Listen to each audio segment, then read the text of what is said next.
सद्गुरुनाथ महाराज की जय। श्री गुरु वचनोपदेशवनालिಸಿ ದಾಗರಹುದು ನರರಿಗೆ ಮುಕುತಿ। ಶ್ರೀ ಗುರು ವಚನೋಪದೇಶವನಾಲಿಸಿ ದಾಗರಹುದು ನರರಿಗೆ ಮುಕುತಿ। ದುರಿತ ಕರ್ಮವನ್ನಲ್ಲದಿರು ಪುಣ್ಯವನ್ನೇ ಮಾಡು ಹರನಾಡಿ ಬಿಡಿ ಶಾಂತರೊಡನಾಡು। ಕರುಣವಿರಲಿ ಜೀವರೊಳು ನೀತಿ ವಿಧನಾಗು ಪೊರೆ ಪೊರ್ದಿದರನೆಂದು ಬೆಸಸು। ನಿಂದಿಸಿ ನುಡಿಯದಿರಾರನು ಮನಸ್ಸಿಗೆ ಬಂದಂತೆ ನಡೆಯದಿರಿಹದಲ್ಲಿ। ಒಂದು ಒಡೆಯದಿರು ಕಾಮಾರಿಗಳನ್ನು ಜಯಿಸೆಂದು ಕೈವಿಡಿದನು ಗ್ರಹಿಸುವ। ಭವಮಾಲೆಗಳ ಸುಪುಸಿಯದಿರೆಡರು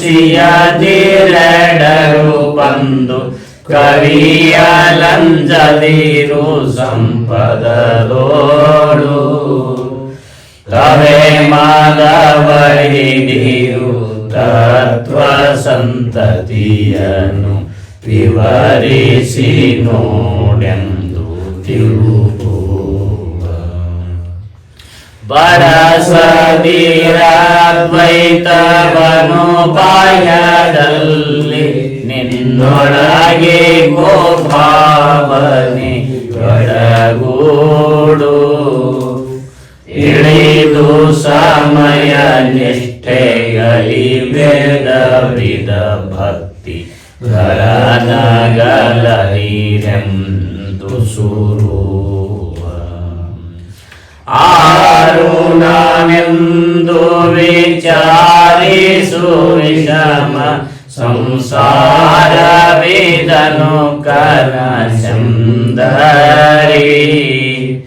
ಮಾರಮರ್ದನ ಶಂಭುಲಿಂಗವನ್ವಲಿಸಿ ಗಂಭೀರ ಸುಖದೋಳಿರೆಂದರು ಪೂವ। ಶ್ರೀ ಗುರು ವಚನೋಪದೇಶವನಾಲಿಸಿ ದಾಗರಹುದು ನರರಿಗೆ ಮುಕುತಿ। ಶ್ರೀ ಗುರು ವಚನೋಪದೇಶವನಾಲಿಸಿ ದಾಗರಹುದು ನರರಿಗೆ ಮುಕುತಿ। ದಾಗರಹುದು ನರರಿಗೆ ಮುಕುತಿ। ಜೈ ಮಂಗಲಂ ಜೈ ನಮಃ ಪಾರ್ವತೀಪತೆ ಶಿವ ಹರ ಹರ ಮಹಾದೇವ। ಸದ್ಗುರುನಾಥ ಮಹಾರಾಜ್ ಕಿ ಜೈ।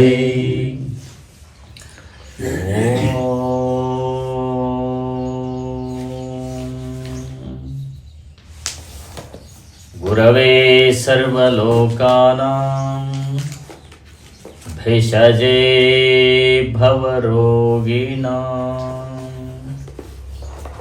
ನಿಧಯೇ ಸರ್ವವಿದ್ಯಾನಾಂ ದಕ್ಷಿಣಾಮೂರ್ತಯೈ ನಮಃ। ದಕ್ಷಿಣಾಮೂರ್ತಯೈ ನಮಃ।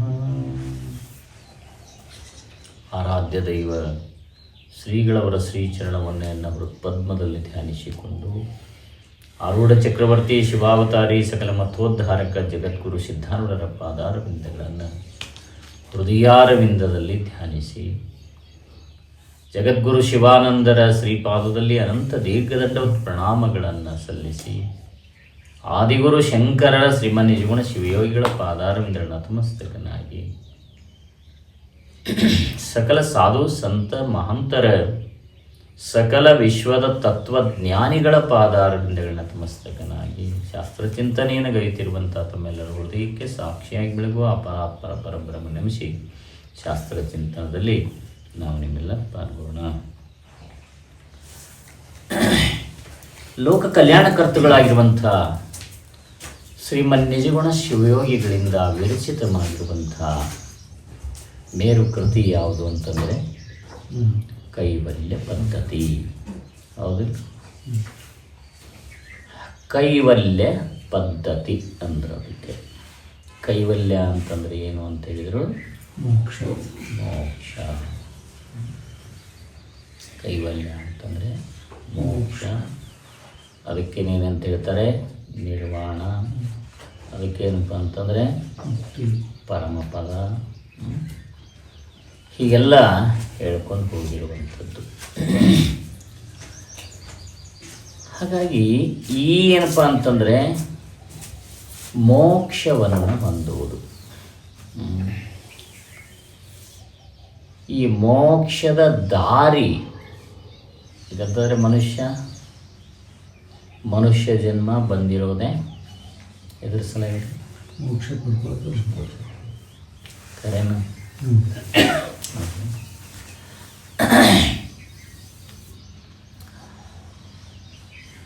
ಹಾಗಾಗಿ ಮೋಕ್ಷವನ್ನು ಹೊಂದಬೇಕು ಅಂತಂದರೆ ಏನು ಮಾಡಬೇಕು? ಅದಕ್ಕೆ ದಾರಿ ಇದೆ. ಆ ದಾರಿಯನ್ನು ನಿಜಗುಣ ಶಿವಿಗಳು ಏನು ಮಾಡಿದ್ದಾರೆ? ಕೈವಲ್ಯ ಪದ್ಧತಿ ಎನ್ನುವಂಥ ಈ ಗ್ರಂಥದಲ್ಲಿ ಹೇಳ್ಕೊಂಡು ಹೋಗಿದ್ದಾರೆ. ಅದಕ್ಕಾಗಿ ಏನು ಮಾಡಿದರು? ಆ ಕೈವಲ್ಯ ಪದ್ಧತಿ ಗ್ರಂಥದಲ್ಲಿ ಎಷ್ಟು ಸ್ಥಳವನ್ನು ಮಾಡಿದರು? 5 ಸ್ಥಳವನ್ನು ಮಾಡಿದರು. ಹೌದು, ಆ 5 ಸ್ಥಳಗಳು ಯಾವ್ಯಾವ ಅಂದರೆ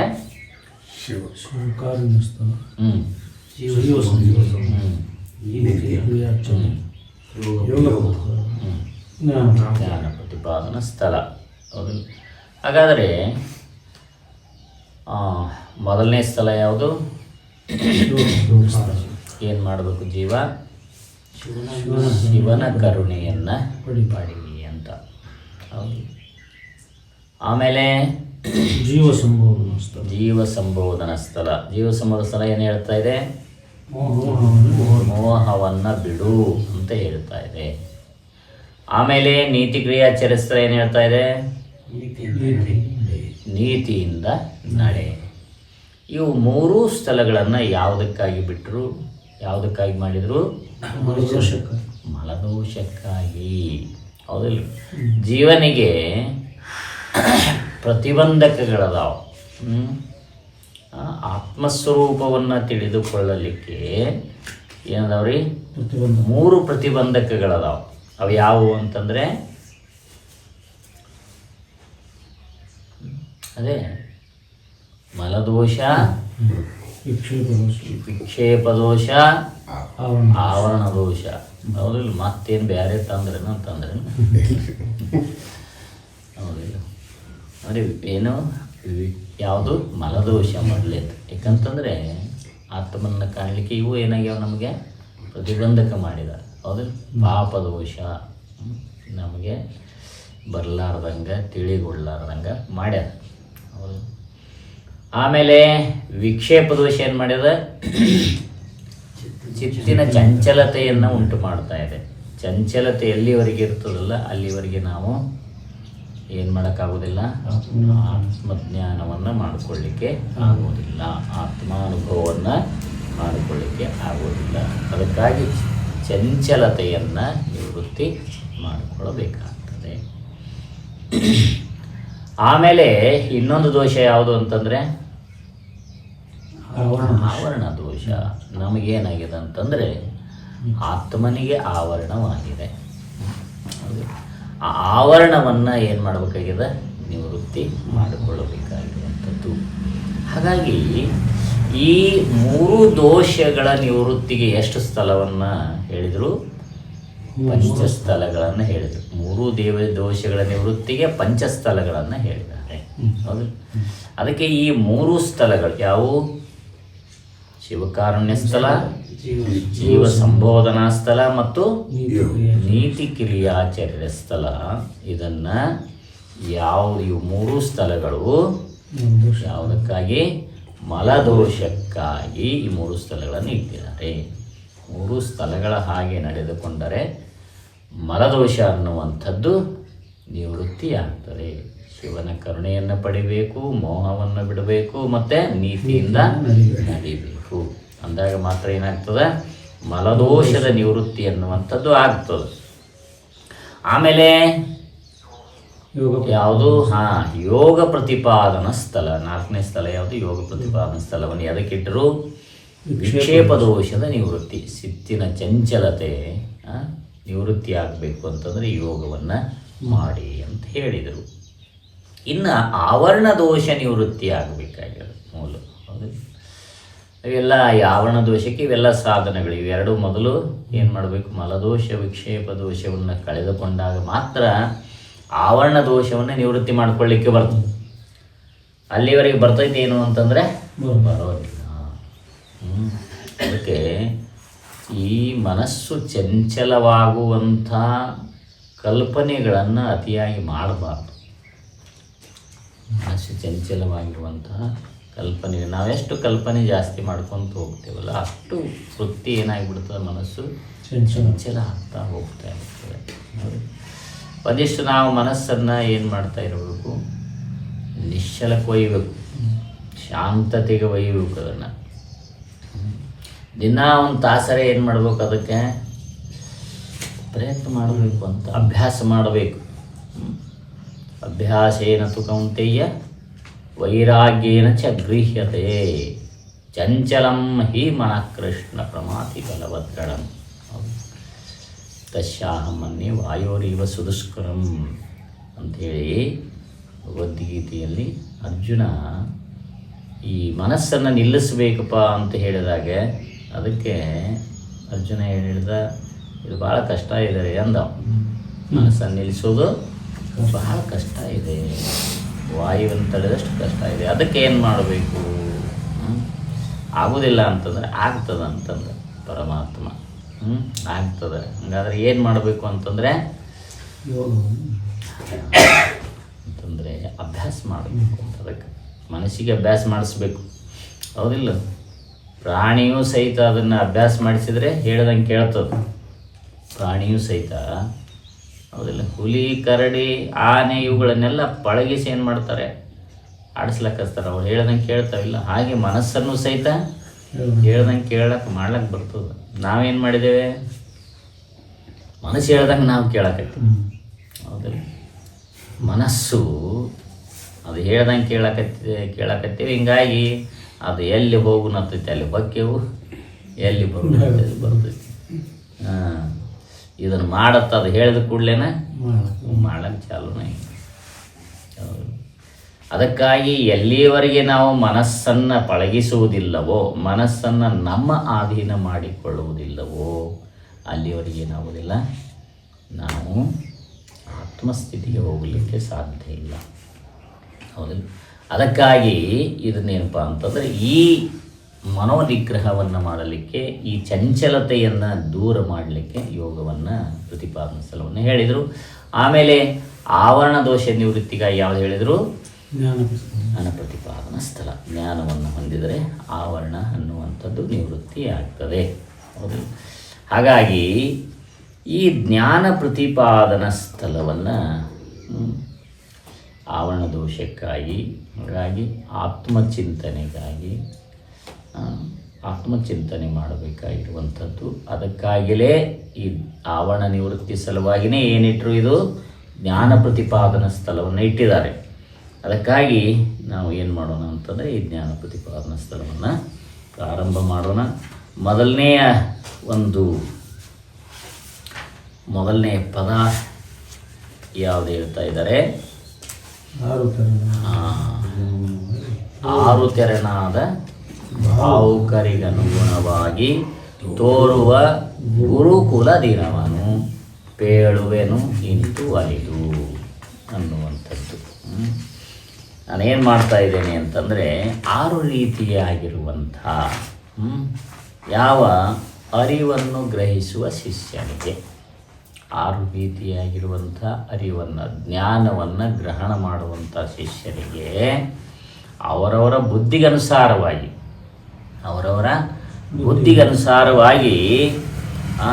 ಈ ತೋರ್ತಾ ಇರುವಂಥ ಈ ಗುರುಗಳ ಸಮೂಹದ ಸ್ಥಿತಿಗತಿಗಳನ್ನು ಮುಂದೆ ಹೇಳುವ ಪ್ರಕಾರ ಪ್ರೀತಿಯಿಂದ ನಾನು ನಿಮಗೆ ಹೇಳ್ತೇನೆ ಅನ್ನುವಂಥ ಮಾತನ್ನು ನಿಜಗುಣ ಶಿವಿಗಳು ಹೇಳ್ತಾ ಇದ್ದಾರೆ.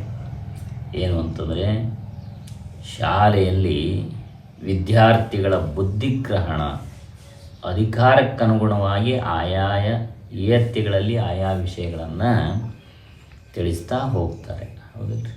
ಅಲ್ಲಿ ಮಾಸ್ತರ್ಗಳು, ಟೀಚರ್ಗಳು ಸಹಿತ ಅಲ್ಲಿ ಭಿನ್ನವಾಗಿದ, ಬೇರೆ ಬೇರೆ ಬೇರೆ ವಿಷಯಗಳಿಗೆ ಬೇರೆ ಬೇರೆ ಟೀಚರ್ಗಳು ಅದಾರ.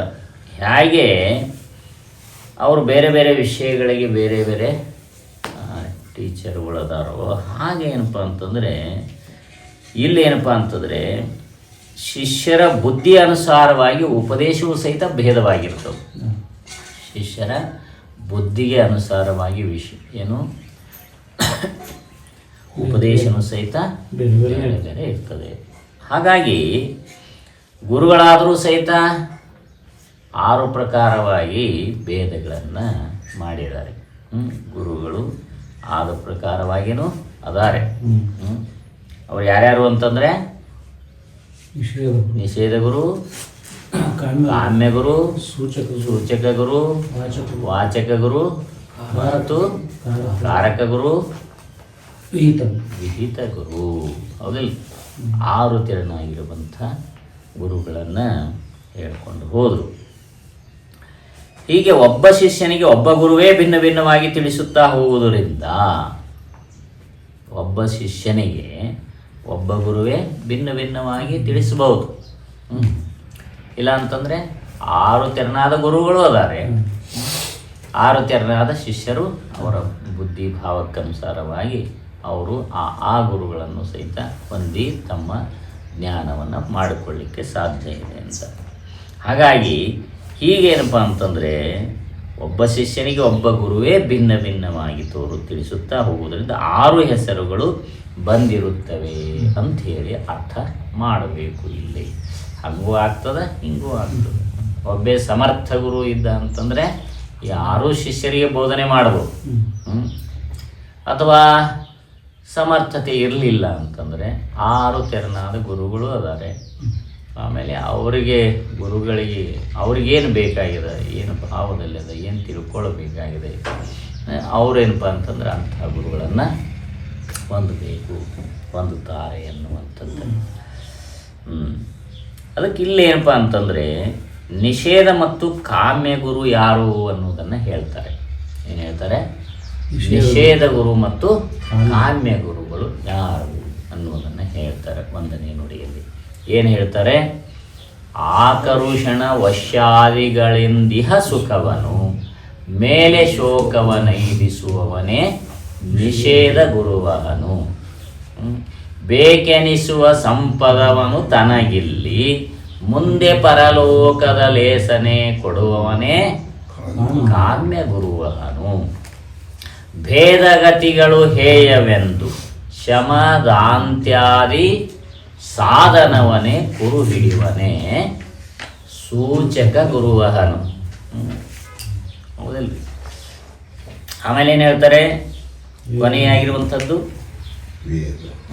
ವಸ್ತುವನ್ನೇ ಹೇಳಾಗ. ಹೌದಲ್ರಿ? ಏನು ಹೇಳ್ತೇವೆ? ನಮಗೀಗ ಇವು 2 ನಮಗೀಗ ಇಬ್ಬರದ್ದು ನೋಡಬೇಕಾಗಿದೆ. ಒಂದು ನಿಷೇಧ ಗುರು ಮತ್ತು ಕಾಮ್ಯ ಗುರುಗಳ ಬಗ್ಗೆ ನೋಡೋಣ. ಹೌದಿಲ್ಲ? ಏನು? ಆ ಕರುಷಣವಶ್ಯಾದಿಗಳಿಂದಿಹ ಸುಖವನು. ಏನು? ಅವರು ಇಲ್ಲಿ ಅಂದರೆ ಇವೆಲ್ಲ ಸಿದ್ಧಿಗಳನ್ನು ಮಾಡಿಕೊಂಡು ಆಕರ್ಷಣ ಮತ್ತು ವಶೀಕರಣಾದಿ ಸಿದ್ಧಿಗಳನ್ನು ಮಾಡಿಕೊಂಡು ಅವರೇನು ಮಾಡ್ತಿರ್ತಾರೆ? ಇಹ ಸುಖವನ್ನು, ಇಲ್ಲಿರುವಂಥ ಆ ಸುಖವನ್ನು ಕೊಡ್ತಾರೆ. ಮತ್ತೇನು ಮಾಡ್ತಾರೆ ಅಂತಂದರೆ ಮೇಲೆ ಶೋಕವನ್ನು ಇರಿಸುವವನು. ಅದಕ್ಕೆ ಆಕರ್ಷಣ ಅಂತಂದರೆ ಏನರ್ಥ ಅಂತಂದರೆ ಮೋಹಗೊಳಿಸುವಿಕೆ. ನೋಡಿದರೆ ಮೋಹ ಆಗಬೇಕು, ಆಕರ್ಷಣವನ್ನು ಮಾಡುವಂಥ ಶಕ್ತಿ ಆಗಿ ಇರ್ತದೆ ಅವರ ಹತ್ತಿರ. ಆ ಆಕರ್ಷಣ ಅಂತಂದರೆ ಮೋಹಗೊಳಿಸುವಿಕೆ. ವಶ್ಯಾದಿಗಳು, ಅದಕ್ಕೆ ರಾಜವಶ್ಯ, ಜನವಶ್ಯ, ಹೀಗೆ ಬೇರೆ ಬೇರೆ ವಶೀಕರಣವನ್ನು ಮಾಡಿಕೊಳ್ತಾರೆ. ಆ ವಶೀಕರಣ ಮಾಡುವುದು, ಆಮೇಲೆ ಬೇರೆ ಬೇರೆ ಸಿದ್ಧಿಗಳನ್ನು ಮಾಡ್ಕೊಂಡಿರ್ತಾರೆ. ರಸಸಿದ್ಧಿ, ಘಟಿಕಾ ಸಿದ್ಧಿ, ರಸಸಿದ್ಧಿಯಲ್ಲಿ ಬಂಗಾರ ಮಾಡುವಂಥ ಸಿದ್ಧಿ ಇದೆ, ಹೌದಿಲ್ಲ? ಇವೆಲ್ಲ ಸಿದ್ಧಿಗಳು. ಈ ಸಿದ್ಧಿಗಳಿಂದ ಏನು ಮಾಡ್ತಾರೆ ಅವರು? ಇಹ ಸುಖವನ್ನು, ಈ ಲೋಕದ ಸಂಬಂಧವಾಗಿರುವಂಥ ಸುಖಗಳನ್ನು ಕೊಡ್ತಾರೆ. ಆಮೇಲೆ ಈ ಶರೀರ ಬಿಟ್ಟ ನಂತರ, ಆಮೇಲೆ ಅಂತಂದರೆ ಏನರ್ಥ ಮಾಡಬೇಕು? ಶರೀರವನ್ನು ಬಿಟ್ಟ ನಂತರ ಏನು ಮಾಡ್ತಾರೆ? ಶೋಕವನ್ನು ವಿಧಿಸುವನು ಅಂತಂದರೆ ಇದರಿಂದ ಏನಾದಂಗಾಯಿತು? ನರಕ ಲೋಕ ಸಂಬಂಧಿ ದುಃಖವನ್ನು ಕೊಡುವವನು. ಇವನೇನಿದ್ದಾನೆ ಅಂತಂದರೆ ನಿಷೇಧ ನಾಮಕ ಗುರುವಾಗಿರುವ. ಏನು ಮಾಡ್ತಾನೆ ಅಂತಂದರೆ ಇಲ್ಲಿ ಸುಖ ಕೊಟ್ಟು ಮೇಲೆ ನರಕವನ್ನು ಕೊಡ್ತಾನೆ ಅಂತಂದರೆ ಇವೆಲ್ಲವೂ ಏನಪ್ಪ ಅಂತಂದರೆ ಇದು ನಿಷೇಧ ಗುರುಗಳು ಏನು ಮಾಡ್ತಾರೆ? ಅದಕ್ಕೆ ನೀನು ಹೇಳಿದ್ನಲ್ಲ, ಕೆಟ್ಟ ಕರ್ಮಗಳನ್ನು ಮಾಡುವಂಥವನನ್ನು ಬೆಳೆಸಿ ಇಲ್ಲಿ ಹಚ್ಚಬೇಕಾಗ್ಯದ. ಹೀಗಾಗಿ ಅವರೇನಪ್ಪ ಅಂತಂದರೆ ಅನ್ಯರನ್ನು ಮರಳುಗೊಳಿಸಿ ಅವರಲ್ಲಿದ್ದ ಧನಾದಿ ವಸ್ತುಗಳನ್ನು ಅಪಹಾರ ಮಾಡುವುದು, ಅಪಹರಿಸುವುದು, ಇವೆಲ್ಲ ಇದೆ. ಶಾದಿಗಳನ್ನು ಎದಕ್ಕೆ ಮಾಡಿಕೊಂಡಿರ್ತಾರೆ ಅಂತಂದರೆ ಇವರು ಜನರನ್ನು ಮರಳುಗೊಳಿಸಿ ಅವರ ಸಂಪತ್ತನ್ನು ಅಪಹಾರ ಮಾಡಲಿಕ್ಕೇ ಇವೆಲ್ಲವೂ ಸಿದ್ಧಿಗಳದು. ಅದರಿಂದ ಏನು ಪುಣ್ಯ ಆಗ್ತದೆ? ಏನು ಅದರಿಂದ? ಹೌದು, ಪಾಪ ಇವೇ ಉಂಟಾಗ್ತದೆ. ಈಗ ಮಾತ್ರ ಸುಖ ಅನ್ನಿಸ್ತೈತಿ, ಆರಾಮ್ ಸಿಕ್ಕುರಿ ಅಂತ. ಆಮೇಲೆ ಅದರದ್ದು ಏನಪ್ಪ ಅಂತಂದರೆ ನರಕ ಅನ್ನುವಂಥದ್ದು ಕಟ್ಟಿಟ್ಟ ಬುತ್ತಿ ಅಂತ. ಹಾಗಾಗಿ ಜನರನ್ನು ಮತ್ತು ರಾಜರನ್ನು ತಾನು ಹೇಳಿದಂತೆ ಕೇಳುವ ಹಾಗೆ ವಶ ಮಾಡಿಕೊಳ್ಳುವುದು ಇವೆಲ್ಲವೂ. ಹಾಗಾಗಿ ಪರಸ್ತ್ರೀಯರನ್ನು ಒಲಿಸಿಕೊಳ್ಳುವುದು, ಹೌದು. ಹೀಗೆ ಅನೇಕ ಹೀನ ಕಾರ್ಯಗಳಲ್ಲಿ ತೊಡಗಿದವನು ಏನಂತ ಹೇಳಿಸ್ಕೊಳ್ತಾನೆ? ನಿಷೇಧ ಗುರು ಅಂತ ಹೇಳಿಸ್ಕೊಳ್ತಾನೆ, ಹೌದು. ಇಂಥವ್ರಿಗೆ ಅದರ ಜಗತ್ತಿನಾಗ ಸಾಕಷ್ಟು ಜನ. ಮೋಸಗಾರಿಕೆ ಮಾಡೋರು. ದೃಷ್ಟಾಂತ ಗೊತ್ತಿರಬೇಕು ನಿಮಗೆ. ದೃಷ್ಟಾಂತ ಒಬ್ಬ ಏನು ಮಾಡಿದ್ದ ಅಂತಂದರೆ ಮುಂಜಾನೆ ಭಿಕ್ಷೆಗೆ ಬಂದ. ಏನು ಮಾಡಿದ್ನಿ? ಮುಂಜಾನೆ ಭಿಕ್ಷೆಗೆ ಬಂದ. ಭಿಕ್ಷಾಂದೇಹಿ ಅಂತ ಬಂದ. ಅವನು ನಿಷೇಧ ಗುರು. ಭಿಕ್ಷಾಂದೇಹಿ ಅಂತ ಬಂದ ಮನೆ ನಿಂತ. ಅಲ್ಲಿಂದ ಆಕೆ ಹೆಣ್ಮಗಳು ಭಾಳ ಸುಂದರವಾಗಿದ್ಲು. ಹೀಗಾಗಿ ಅಲ್ಲೇ ತಲೆ ಹಿಕ್ಕೊಂತ ನಿಂತಿದ್ಲು. ಮುಂದೆ ಕನ್ನಡಿ ಇಟ್ಕೊಂಡು ತಲೆ ಹಿಕ್ಕೊಂಡು ಕುಂತಿದ್ಲು. ಅವಾಗ ಇವ್ ಬಂದು ಭಿಕ್ಷಾಂದೇಹಿ ಅಂದ ಕೂಡಲೇ ಅಲ್ಲಿಂದ ಯಾರೋ ಭಿಕ್ಷೆ ಬಿಡೋದು ನೀಡ್ಲಕ್ಕ ಒಳಗೆ ಹೋಗೋದ್ರಾಗೆ ಅವನು ಏನು ಮಾಡಿದ? ಒಳಗೆ ಬಂದು ಆ ಎಣ್ಣೆ ಇತ್ತಲ್ಲ ಬಟ್ಲ, ಅದರಲ್ಲಿ ಏನು ಮಾಡಿದ ಅಂತಂದರೆ ಒಂದಿಷ್ಟು ಬೂದಿ ಹೋದ. ಹೋಗಿ ಮತ್ತೆ ನಿಂತ. ಅಲ್ಲಿ ತನ್ನ ಭಿಕ್ಷೆ ನೀಡಿದ್ಲು, ಹೋದ. ಆವಾಗ ಏನಾಯಿತು? ತಲೆ ಹಿಕ್ಕೋಬೇಕಂತ ಎಣ್ಣೆ ಹಚ್ಕೊಳಕ್ಕೆ ನೋಡ್ತಾಳೆ. ಒಳಗೆ ಮೊದಲು ಸ್ವಚ್ಛ ಇತ್ತದು, ಈಗೇನಾಗ್ಯದ? ಬಿತ್ತದ. ಇಷ್ಟೊತ್ತನ ಇರಲಿಲ್ಲ, ಈಗಾಯಿತು ಅಂದರೆ ಆಕೆನೂ ಶಾಣಕ್ಕಿದ್ಲು. ಇದೇನೋ ಗದ್ದಲ ಐತೆ ಕಾಣಿಸ್ತದೆ. ಅದಕ್ಕೆ ನೋಡಬೇಕು ಅಂತ ಅದನ್ನು ಹಂಗೆ ಬಟ್ಲ ತೊಗೊಂಡು ಹೋಗಿ ಏನು ಮಾಡಿದ್ದು, ಅಲ್ಲಿ ಮುಂದೆ ಚಕ್ಕಡಿ ಇತ್ತು, ಗಾಡಿ, ಎತ್ತಿನ ಗಾಡಿ ಚಕ್ಕಡಿ ಮನೆ ಮುಂದೆ ಅವ್ರದ್ದು ಒಯ್ದು ಅದ್ರ ಮೇಲೆ ಅದನ್ನು ಸುರುವಿಯನ್ನು ಏನಪ್ಪ ಅಂತಂದರೆ ಒಂದು ಅರಬಿಲೆಲ್ಲ ಸ್ವಚ್ಛ ಮಾಡಿ ಅದಕ್ಕೆಲ್ಲ ಒರೆಸಿ ಅದನ್ನಲ್ಲಿ ಇದು ತಾನು ಕೈ ತಕ್ಕೊಂಡು ಬಂದು ಮತ್ತೆ ಅದನ್ನು ಬಟ್ಲ ಸ್ವಚ್ಛ ಮಾಡಿಕೊಂಡು ಮತ್ತು ಎಣ್ಣೆ ಹಾಕ್ಕೊಂಡು ಇಟ್ಕೊಂಡು ಸ್ನಾನ ಅದು ಮಾಡಿದ್ವಿ. ಆಕೆಗೆ ಸಂಶಯ ಇತ್ತು, ಇದೇನು ಮೋಸ ಇರಬೇಕು ಅಂತ ಹೇಳಿ. ಆಕೆಗೆ ತನ್ನ ಪತಿಗೂ ಹೇಳಿಲ್ಲ ಆಕೆ, ಹಿಂಗಾಗಿತ್ತು ರೀ ಮುಂಜಾನೆ ಅಭಿಯಾನ ಬಂದ ಹಿಂಗೆ ಹಾಕಿದ್ದ ಅಂತ. ಒಂದು ಸ್ವಲ್ಪ ಅದರ ರೂಪಾಯಲ್ಲಿ ಲಿಂಗ ಇಡುನ್ರಿ ಅಂತ ಅಂದ್ಲು ಆಕೆ. ಅದಕ್ಕೆ ಆಯಿತು ಅಂಥೇಳಿ ರಾತ್ರಿ ಆಯಿತು. ಆವಾಗ ಊಟ ಅದು ಮಾಡಿದ ಕೂಡಲೇ ಆಮೇಲೆ ಹೇಳಿಲ್ಲ ಸ್ವಲ್ಪ ಆ ಗಾಡಿ ನೋಡ್ತಾ ಇದ್ದೆ.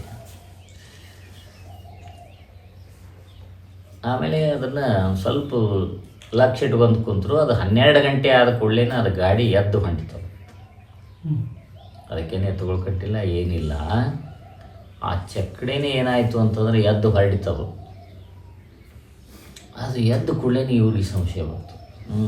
ಬಂದ ಕೂಡಲೇ ಹೇಳಿ ಬಡಿಗೆ ತೊಗೊಂಡು ಅದು ಬೆನ್ನ ಹತ್ತಿಬಿಟ್ರು. ಮತ್ತೊಂದು ಇಬ್ಬನ ಗೆಳೆಯನ ಕರ್ಕೊಂಡು ಬಡಿಗೆ ತೊಗೊಂಡು ಗಾಡಿ ಬೆನ್ನ ಹತ್ತಿಬಿಟ್ರು. ಹತ್ತಿದ ಕೂಡಲೇ ಅದು ಗಾಡಿ ಹಂಗೆ ಎಲ್ಲಿ ಹೋಯಿತು ಅಂತಂದರೆ ಸೀದಾ ಊರು ಹೊರಗೆ ಬಂದು ಗುಡಿಸ್ಲ ಹಾಕ್ಕೊಂಡು ಕೂತಿದ್ದಮ್ಮ.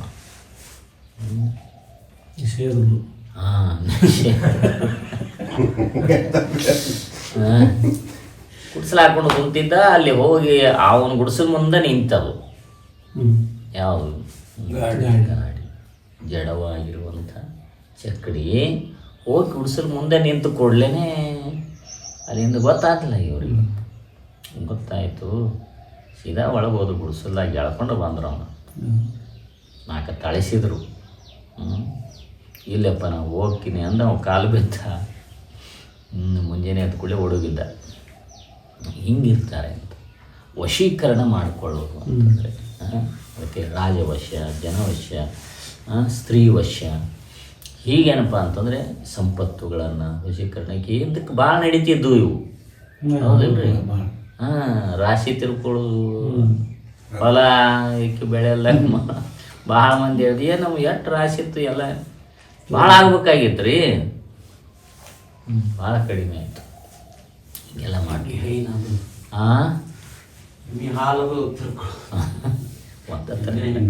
ಈಗೆಲ್ಲ ಏನಪ್ಪ ಅಂತಂದ್ರೆ ಇವು ಕ್ಷುದ್ರ ಸಿದ್ಧಿಗಳನ್ನು ಮಾಡಿಕೊಂಡು ಇವ್ರೇನು ಮಾಡಿ ವಶೀಕರಣಾದಿಗಳನ್ನು ಮಾಡ್ತಿರ್ತಾರೆ. ಇದರಿಂದ ಏನು ಸುಖ ಆಯ್ತೇನು? ಇಲ್ಲಿನೂ ಏನಪ್ಪ ಅಂತಂದರೆ ಮತ್ತೊಬ್ರದ್ದು ಅಪಹರಣ ಮಾಡೋದು ಅಂತಂದರೆ ಹೌದಲ್ರಿ, ಅದು ಪಾಪವೇ.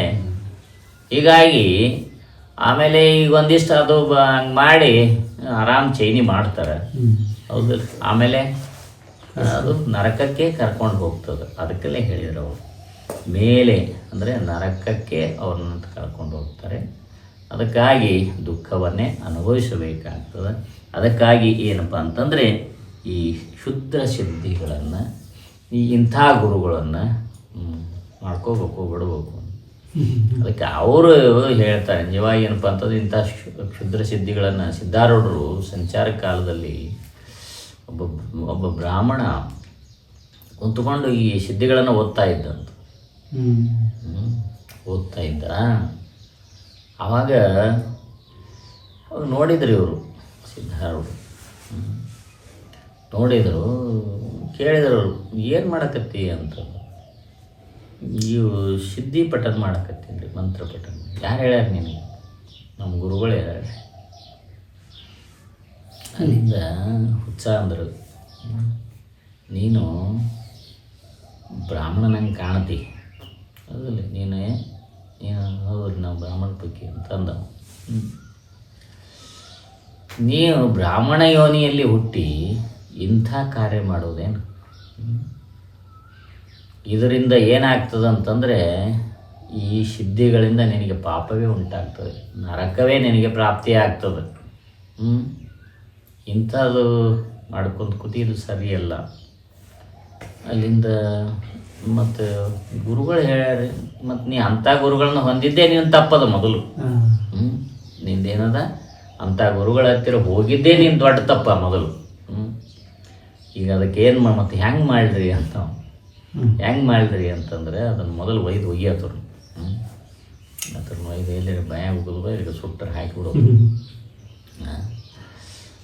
ಹಾಂ, ಏನು ಮಾಡಿರಿ ನಾ ಹಂಗಾದ್ರೆ ಅಂತಂದರೆ ಅವರು ಸಿದ್ಧಾರೂಢರು ಹೇಳ್ತಾರಲ್ಲ, ಸಿದ್ಧಾರೂಢರು ಏನು ಹೇಳಿದರು ಅಂತಂದರೆ, ನೋಡಪ್ಪ ನೀನು ನಿನಗೇನಪ್ಪ ಅಂತಂದ್ರೆ ಎಲ್ಲ ಪಾಪನಾಶವಾಗಿ ನೀನು ಮೋಕ್ಷಕ್ಕೆ ಹೋಗಬೇಕು ಅಂತಂದರೆ ಗಾಯತ್ರಿ ಮಂತ್ರವನ್ನು 24,000 ಸರ್ತಿ ಜಪ ಮಾಡಪ್ಪ ದಿವಸಕ್ಕೆ ಅಂತ ಹೇಳಿದರು. ಆಯ್ತು ರೀ ಅಂತ ಹೇಳಿ ಆಮೇಲೆ ಹಾಗೆ ದಿನಾಲು ಜಪ ಮಾಡಿ ಮುಕ್ತಿ ಸ್ಥಿತಿಯನ್ನು ಹೊಂದಿದ ಅಂಥೇಳಿ ಕತೆ ಬರುವಂಥದ್ದು ಸಿದ್ಧಾರೂಢ ಚರಿತ್ರೆಯಲ್ಲಿ.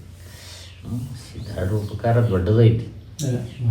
ಇದೆಲ್ಲ ನಾವೆಲ್ಲ ಕುಂತು ಹೇಳಬೇಕು ಅಂತಂದರೆ ಇದು ಟೀಕಾತಾಪರೆ ಈ ಪದ್ಯಗಳಿಗೆ, ನಿಜಗುಂಡರ ಪದ್ಯಗಳಿಗೆ ಅರ್ಥ ಮಾಡೋದೇ ದೊಡ್ಡ ಕಠಿಣ. ಹಾಂ, ಆಮೇಲೆ ವಾಚಕೂರಿನ ಬಗ್ಗೆ ನೋಡಿಕೊಂಡು ಮುಂದಿನ ಗುರುಗಳ ಬಗ್ಗೆ ಮತ್ತೆ ಸಾಯಂಕಾಲ ಅಂತ ಹೇಳ್ತಾ, ಜೈ ಮಂಗಲಂ ಜೈ ನಮಃ ಪಾರ್ವತಿ ಪದೇ ಶಿವ ಹರ ಹರ ಮಹಾದೇವ. ಸದ್ಗುರುನಾಥ ಮಹಾರಾಜ್ ಕಿ ಜೈ.